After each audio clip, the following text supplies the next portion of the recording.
Okay, so we need to investigate for a horizontal asymptote for this particular function. Now,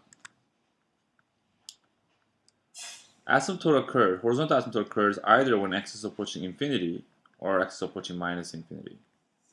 Now, if you look at the equation, root is always a positive value. And the x, if x is positive, x is positive. If x is approaching a negative number, x will be negative. So clearly, if x is approaching infinity, we have a positive number, plus another positive number. There's no way that's going to approach a particular number. It's just going to grow indefinitely. So what we should consider is as x approaches to minus infinity. Now, as x approaches to minus infinity, we have an absolute value here. That absolute value will become minus x, right? Because we're putting in only negative numbers. So the absolute value, what it will do is multiply that number by a negative to turn it into a positive. So in the case of x approaching a negative infinity number, our f at x is equal to this. Okay. Now to study the limit, we can't do it the way it is right now. So let's use a common technique of multiplying top and bottom by conjugate pair.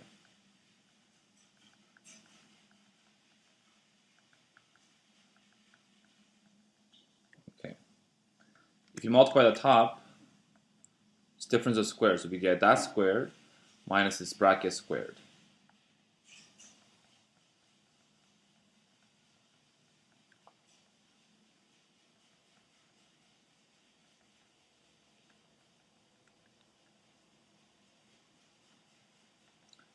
Okay, so let's clean up the top. We get positive 6x minus 4.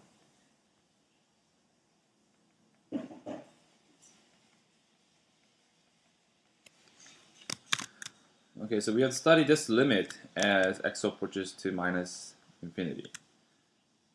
Now instead of doing that, what I'm going to do is replace x with minus u, so that as x approaches to minus infinity, u will approach to infinity. Okay, let me replace all the x's with minus u.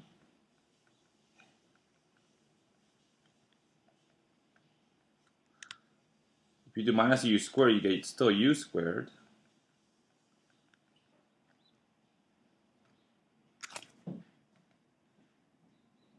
Let me factor out minus 2 here, so you get 3u plus 2.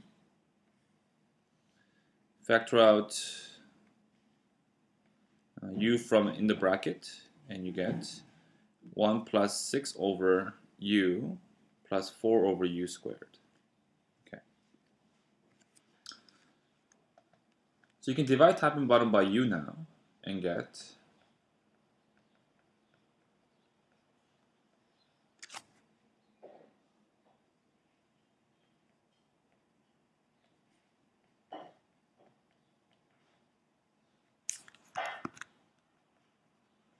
that. Okay. Now we can do the limit. So these guys will become 0, right?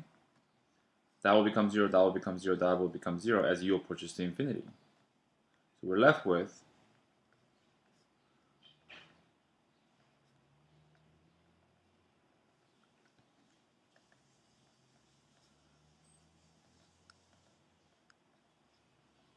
and we get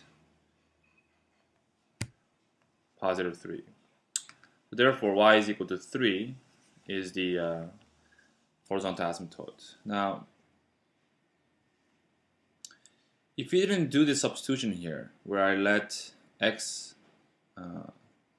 equal to minus u, you might have run into a problem. It's sort of a key step here, because algebraically, when you try to manipulate this as x approaches to minus infinity, it gets difficult, right?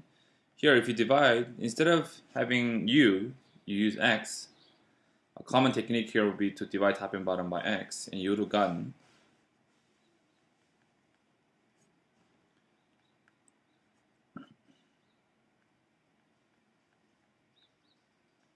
this. And the problem here is algebraically you can see that the bottom becomes 1 minus 1, right? Which becomes undefined.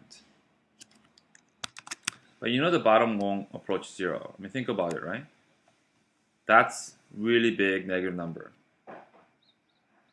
And then minus root of, because of the minus infinity squared, we get another minus infinity.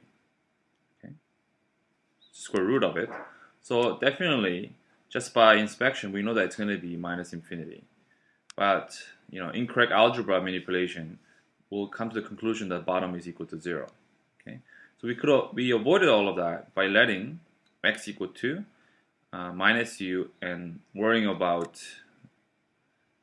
the limit as u approaches to infinity rather than something that's approaching minus infinity.